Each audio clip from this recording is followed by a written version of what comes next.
Tại nào nó có ngày nắng. Tại chạy suốt cuộc phim mà bằng tí bê. Dạ.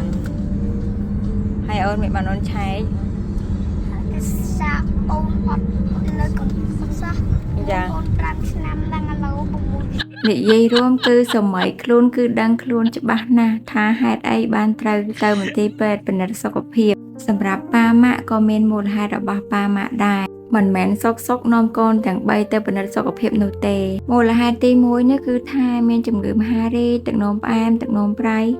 កាត់លើកុមារតូចៗជាច្រើនចំណែកឯមូលហេតុទី2នោះគឺកូនប្រុសច្បងរបស់ខ្ញុំគាត់មានអាយុ8ឆ្នាំជិត9ឆ្នាំហើយខ្ញុំពិតជាបារម្ភខ្លាចមានការវិវត្តណាមួយធ្វើឲ្យកូនប្រុសរបស់ខ្ញុំធំពេញវ័យមុនអាយុទោះបីជាខ្ញុំមិនទាន់កត់សម្គាល់ឃើញកូនមានលក្ខណៈខុសប្រក្រតីអ្វីក៏ដោយតែមានអាការឆាយសុខភាពពិនិត្យរាងកាយទេទើបបានដឹងច្បាស់វាជួយឲ្យពួកខ្ញុំជាប៉ាម៉ាក់អាចជួយទប់ស្កាត់ចំពោះការវិវត្តរបស់កូនបានទាន់ពេលវេលាហើយមូលហេតុទី3នោះគឺនៅក្នុងខែហ្នឹងកូនប្រុសរបស់ខ្ញុំទី2ហ្នឹងគាត់មានអាយុ6ឆ្នាំហើយសម្រាប់ខ្ញុំមើលទៅគាត់ដូចស្ទើរគីឡូស្ទើរកម្ពស់អញ្ចឹងណាដើម្បីកុំឲ្យបារម្ភទៀតមានតែនាំទៅឲ្យលោកគ្រូពេទ្យជួយពិនិត្យមើលដើម្បីជួយគាត់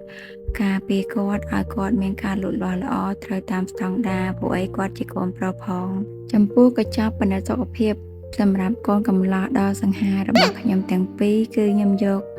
តម្លៃ$250ដើម្បីពិនិត្យឲ្យបានសពគ្រប់កុំឲ្យមានកង្វល់ក្នុងចិត្តទៀតចឹងណាសម្រាប់កញ្ចប់$250នេះគេមើលទៅលើ4ចំណុចធំសម្រាប់ចំណុចទី1និងទី2ខ្ញុំអត់លម្អិតទេព្រោះអីដូចតែចេះណាដែរអញ្ចឹងណាបងប្អូនអាចចូលទៅមើលវីដេអូមុនដែលខ្ញុំផុសអំពីការត្រួតពិនិត្យសុខភាពកូនស្រីរបស់ខ្ញុំចេះណាហើយចំណុចទី3វិញគឺជាការថតឆ្លុះដែលលោកគ្រូពេទ្យគាត់ពិនិត្យទៅលើការឆ្លុះអេកូពោះនិងឆ្លុះអេកូបេះដូងបីពិនិត្យមើលថាក្នុងពោះរបស់គាត់កាពះពោះវៀនសួតលំពេងបេះដូងអីដំណើរការល្អឬអត់ចឹងណាជាពិសេសនោះពិនិត្យរកមើលកូនកដរនិងដុំសាច់ផ្សេងចំណុចទី4ហ្នឹងគឺការពិនិត្យទឹកនោមនិងពិនិត្យឈាមដើម្បីរាប់គ្រាប់ឈាមនិងពិនិត្យមើលមុខងារតម្រងនោមមុខងារថ្លើមជាតិដែកសារធាតុរ៉ែសូដ្យូមប៉ូតាស្យូមនិងក្លរមេរោគថ្លើមប្រភេទ A B និងអង្គតិកការពារថ្លើមមុខងារក្រពេញទីរ៉ូអ៊ីតវីតាមីន D3 B12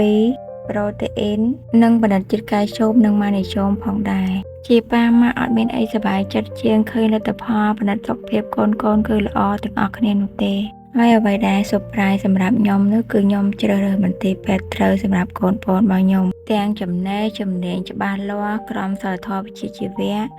និងសេវាកម្មគឺនៅអរគិតបងប្អូនគឺល្អខ្លាំងតែម្ដង